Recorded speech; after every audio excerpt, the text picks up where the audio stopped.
이번 4.7 재보궐선거 결과는 대선과 때려야 뗄 수 없을 것이란 분석이 많습니다. 어떤 성적표를 받아드느냐에 따라 여야의 대권 지형이 크게 요동칠 가능성이 점쳐지고 있습니다. 장보경 기자의 보도입니다.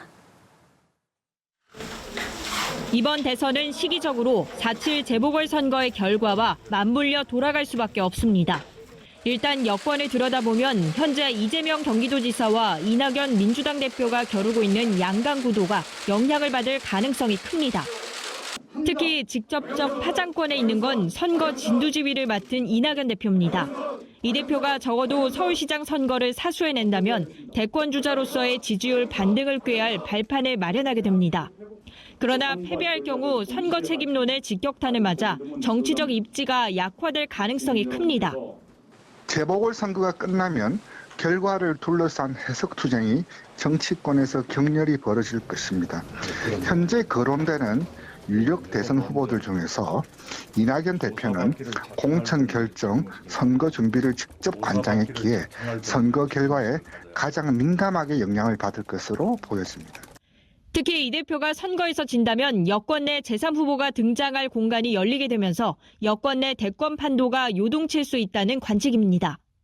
친문 세력들, 친노 세력들이 민주당의 주류를 형성하고 있다고 봤을 때 이 세력들의 이해 또 정서 또 정책들을 대변할 수 있는 다른 제3, 제4의 후보들이 등장해서 이재명 지사와 경쟁할 가능성이 있다고 봅니다.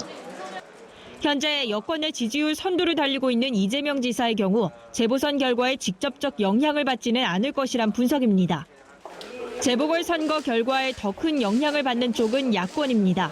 승리하는 경우, 패배하는 경우 모두 국민의힘과 국민의당, 제3지대 등으로 갈라진 야권의 대대적 개편이 불가피할 것이란 관측이 나옵니다. 국민의힘 후보가 단일화에 성공하고 서울시장 선거에서 승리한다면 그 동력으로 국민의당과 제3지대 세력을 모두 흡수, 대선을 치르는 시나리오가 예상됩니다. 그러나 국민의당 안철수 후보로 단일화되고 안 후보가 서울시장을 차지한다면 반대로 안 후보가 국민의힘을 흡수해 대선 전국에서 중요한 역할을 할 것이란 분석이 나옵니다. 그러나 누가 되더라도 여당에 패배한다면 야권 전체가 사실상 와해 상태로 급격한 정계 개편 소용돌이에 빠질 가능성이 큽니다. 이 경우 윤석열이라는 장외 주자가 야권 재편의 핵심 축이 될 것이란 분석이 나옵니다. 현 시점에서 야권 내에서 가장 지지율이 높은 윤 전 총장이 제3지대의 둥지를 틀고 이를 토대로 야권 세판짜기에 나설 것이란 예상이 나옵니다. 연합뉴스 TV 장보경입니다.